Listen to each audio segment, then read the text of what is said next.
Hello, நீங்கள் பாருங்கள், சீத்தாப்பழம் ஒன்று பறிக்கலாம். பாருங்கள் எவ்வளோ அழகாக வெடிச்சுன்னு இருக்குது, நல்லா பூ மாதிரி ஒரு சீத்தாப்பழம். பாருங்கள், போய்ட்டு அதை பறிக்க போகிறேன்.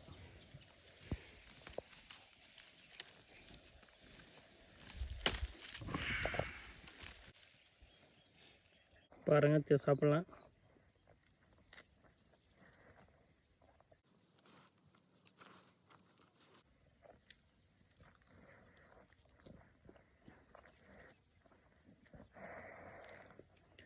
ஏங்க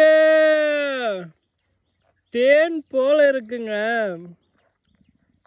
நம்ம ஊருக்கு பச்சூருக்கு வாங்க, இந்த மாதிரி சீசன் டைமில் சீத்தாப்பழம் அறுத்து நல்லா தேன் மாதிரி சாப்பிட்லாங்க. உண்மையிலே ரொம்ப ருசியாக டேஸ்ட்டாக இருக்குது.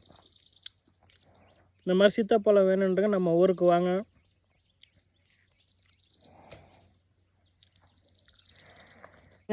வாங்க, ஜாலியாக மாடு மேய்ச்சின்னு காட்டில் இந்த மாதிரி சீத்தாப்பழம் தேன் போல் இருக்குது. சீத்தாப்பழம் பறித்து ஜாலியாக சாப்பிட்டுன்னு, ஆஹா, சாப்பிட இப்படி தேன் போல்